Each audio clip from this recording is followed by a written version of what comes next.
welcome to my read-along video. And I have here the Puppy Place book, where every puppy finds a home. And the book's called Princess. And just finished the first and second chapters. And now we're heading on to the third chapter. Chapter 3. Uh-oh, she mentioned a list? Aunt Amanda shook her head. That could mean trouble. It was later that same day. Back at the Pearsons, Princess has not arrived yet. But Charles's Aunt Amanda had stopped by to say hello on her way home from a long day at work. But Charles was telling her all about the Yorkie that was coming to visit. Aunt Amanda was Dad's little sister. Charles had always tried to imagine Dad and Aunt Amanda when they were his and Lizzie's age. Dad had once told him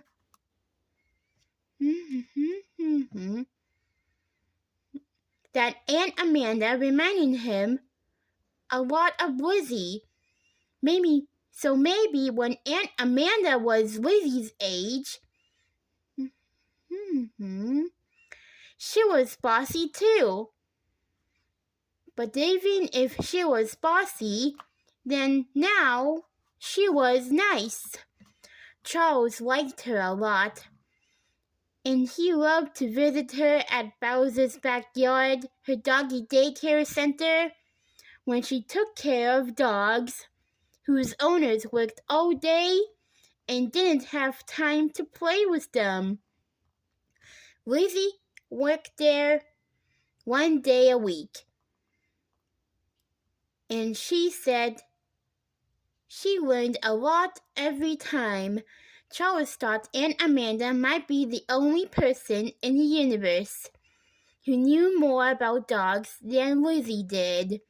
Now, Aunt Amanda and Charles were sitting on the Pearsons' back deck, watching her dogs tear around the backyard with Buddy. Aunt Amanda and Uncle James had 4 dogs altogether. 3 pugs and 1 golden retriever.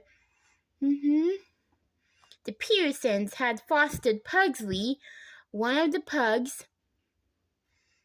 Pugsley, also known as Mr. Pest, had been a real handful, and he still was. But Aunt Amanda and Uncle James were the perfect forever family for him because they loved him anyway, and he got along great with all other dogs. It was obvious, which was obvious right now, Pugsley was chasing Lionel and Jack, his 2 pug brothers.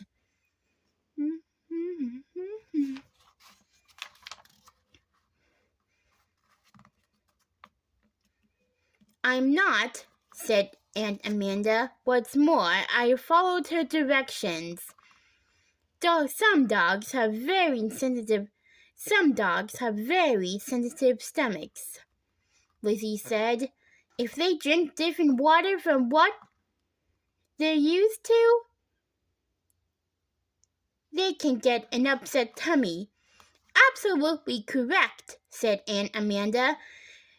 And since I'm usually caring for 30 dogs at once, I don't have time to be cleaning up after one dog with an upset tummy, if you know what I mean. She smiled, but the thing about these people with lists is usually the people have made a dog into a fussy, picky creature. If you only give your dog bottled water, that's what your dog is going to get used to. And what's it going to expect? It's not the dog's fault that they're spoiled. It's the people's fault. Mom nodded. Well, Angela should be here any minute to drop off Princess. We'll just have to wait and see what's on her list. Hopefully, it won't be too complicated.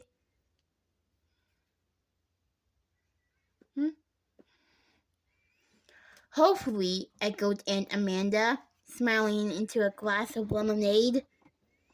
Anyway, I almost forgot what I came over for. I wanted to see if neither of you, she looked at Charles and Lizzie, would like to help me out with a new activity I'm going to be doing with Bowser. It's a program at the library called Reading with Rover. I've heard of that, Lizzie said. It's where kids read to dogs, right? Exactly. Aunt Amanda nodded. The program pairs kids who don't like reading or who are having a hard time learning to read with a dog and its owner. It seems that reading to a dog makes reading so much fun that the kids learn faster and end up doing better in school. That sounds wonderful, said Mom. Amanda went on. Bowser and I have just finished a training program where we learn how to get kids motivated to read and how to keep the dog's attention to the kids. Bowser did pretty well when we practiced that part. He got rewarded with treats when he laid still to listen to me reading. Anyway, we'll go on Saturdays, and tomorrow we have our first session with a reader. I'm excited, but I think I could use some help making sure that Bowser stays calm and focused at the library. Charles was about to say he would help. He loved dogs, and he loved to read. The program sounded like a lot of fun, but before he could say a thing, Lizzie spoke up. I'll do it, she said, waving her hand as if she were at school, hoping to be called on. Then suddenly she frowned. Oops. Did you say tomorrow? She put her hand down and frowned.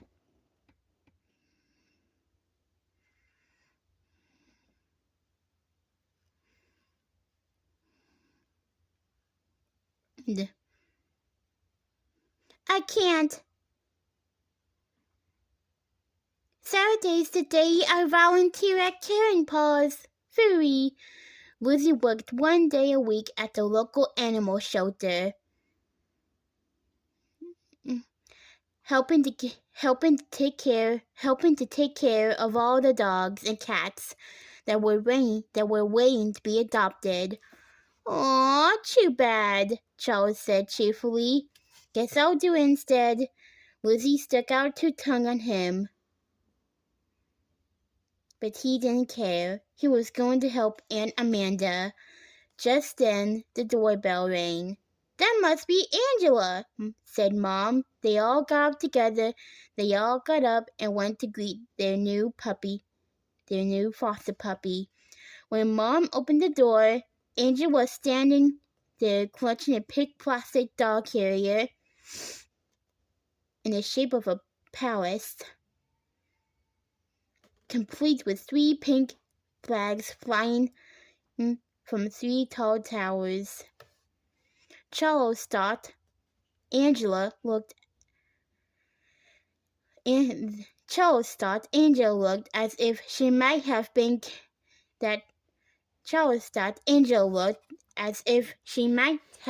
crying. But now she put on a big smile. Her Majesty has arrived, said Angela, holding up the carrier so they could see inside. "Here's my little princess." Princess sat inside the carrier, nestled on a silky pink blanket.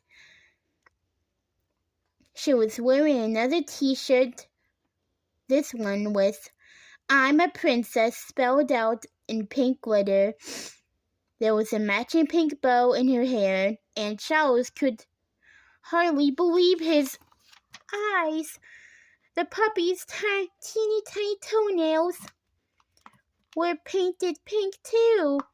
"And here," Angela said as she handed a thick stack of staple papers to Mom, "is the list."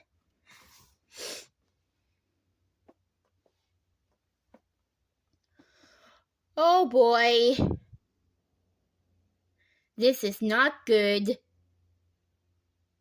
What do you think? How long is this list is?" "Well, we'll find out soon enough to see what Princess needs in the 4th chapter tomorrow." Well, this is me, Hannah Payne, and I'll read you more tomorrow, and I'll see you next time.